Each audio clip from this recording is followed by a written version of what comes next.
দা একটা জিনিস জানতে চাইবো যে কিরকম মানে কি বলবেন, আজকে তৃণমূলের বহু বিধায়ক আসছেন যারা অভিষেক বন্দ্যোপাধ্যায়ের বিরুদ্ধে কথা বলছেন, উন্নয়নের বৈঠক, কিন্তু দেখা যাচ্ছে যে একটা রাজনৈতিক তাৎপর্য।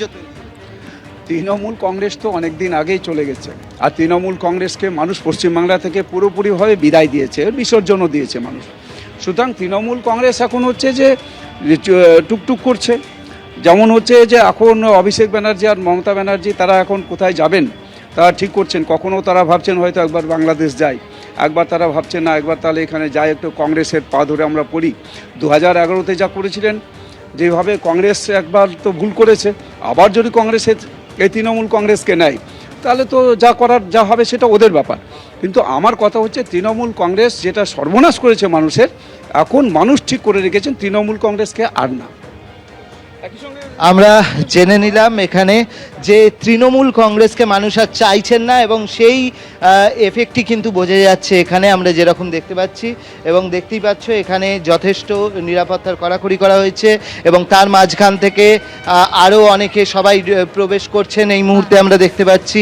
আরও একটি গাড়ির তোমার কনভয় এই মুহূর্তে, পুলিশের কনভয় এই মুহূর্তে ঢুকছে, এবং পুলিশ আধিকারিকরা যারা রয়েছেন তারা কিন্তু আসছেন এখানে।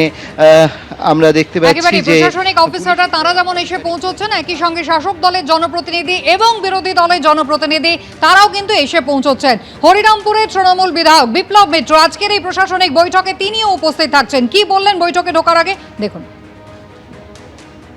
আবেদন তো একটাই, সেটা হচ্ছে ডেভেলপমেন্ট যেগুলো আমরা করছিলাম সেই ডেভেলপমেন্টগুলো যাতে কন্টিনিউ হয়, এবং উনি যেহেতু খুব সহযোগিতার একটা বার্তা দিচ্ছেন, আমাদের যেমন ডেকেছেন, আমরা সেই কথাগুলোই বলবো যাতে ডেভেলপমেন্ট কোথাও আটকে না যায়। এমনি আমাদের জেলাগুলো এগুলো পিছিয়ে পড়া জেলা, সুতরাং এখানটায় উনি নিশ্চয়ই আমাদের এই ব্যাপারটা যেগুলো আগে হচ্ছিল ডেভেলপমেন্ট সেগুলো চলুক, আর নতুন যে ডেভেলপমেন্টের প্রোগ্রামগুলো উনিও ভেবেছেন, আমরা তার সঙ্গে শেয়ার করবো সবটা।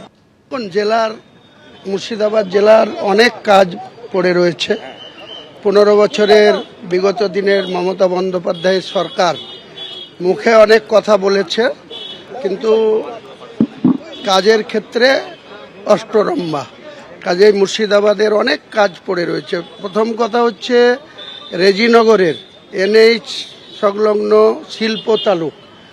16ই আগস্ট 2007 তৎকালীন মুখ্যমন্ত্রী বুদ্ধদেব ভট্টাচার্য তিনি একটি শিল্প তালুক খুলে 183 একর জায়গায় তিনি অনেক কিছু করব বলেছিলেন, কিন্তু 4 বছরের মাথায় তিনারা সরকারচ্যুত হয় বা হেরে যায়। তারপরে মমতা বন্দ্যোপাধ্যায় 2011-র 20শে মে সরকারের মুখ্যমন্ত্রী হিসেবে শপথ নেওয়ার পর মুর্শিদাবাদকে সেইভাবে সেই নজরে দেখেননি। আজকে মুখ্যমন্ত্রীর কাছে যেহেতু সুযোগ পেয়েছি বলবো, এবং লিখিতভাবে নিয়ে এসেছি, একটা নদিয়া মুর্শিদাবাদের ঐতিহাসিক চিনি মিল ছিল যেটা রামনগর পলাশী সুগার মিল, সেটাও বন্ধ হয়ে পড়ে আছে। 8,000 একর জমি পাবলিক দখল করে খাচ্ছে, সেটা 10,000 কর্মসংস্থান ছিল, সেটাও তারা ঢুকছে। কাজেই অনেক কাজ আছে, রাস্তাঘাটের উন্নয়ন, স্বাস্থ্য পরিষেবা, পানীয় জল, যেটা PHC থেকে লাইন বসেছে, সব জায়গায় জল পাওয়া যায় না। ना देखिए मैं दीदी का साथ में हूँ। दीदी मेरे को भरोसा करके टिकट दिया था और मैं दीदी का साथ में हूँ। मैं किसी दीदी का साथ में पार्टी की तरफ से हूँ, और सीएम सर का जैसे आदेश होगा हरिश्चंद्रपुर के काम के लिए मैं सीएम सर का साथ में भी हूँ। नहीं, सीएम सर हरिश्चंद्रपुर तो सीएम सर का अंडर में आता है ना, तो सीएम सर का साथ में तो हमें मिल के काम करना पड़ेगा ना। बिल्कुल भरोसा है, हरिश्चंद्रपुर भी सीएम सर का अंडर में आता है। हम लोग तो MLA हूँ छोटा सा, सीएम सर तो बहुत बड़ा है, तो हम चाहूँगा सीएम सर जो हमारा एरिया का हॉस्पिटल का बहुत दिक्कत है, और मैं लेके आया हॉस्पिटल के लिए, और एक महिला कॉलेज है और वहाँ महिला डॉक्टर नहीं है, इसके लिए हमने लेके ले आया हूँ, मैं दूँ। এটা আমাদের সাধারণ মানুষের দাবি, এবং এটা আমাদের একটা সেন্টিমেন্ট। আগের সরকার যেভাবে অন্যায়ভাবে আমাদের উত্তরবঙ্গবাসীকে বঞ্চিত করে অন্য জায়গায় নিয়ে চলে গেছে। তার জন্য আমরা অবশ্যই আমাদের মন্ত্রীরা রয়েছেন, বিধায়করা রয়েছেন, আমরা সবাই চাইব 2008 সালে যখন এখানে অনুমোদন হয়েছিল যে আমাদের যে উত্তরবঙ্গে যে দ্বিতীয় এইমস হবে সেটা অবশ্যই সেটা যেন রায়গঞ্জে হয়।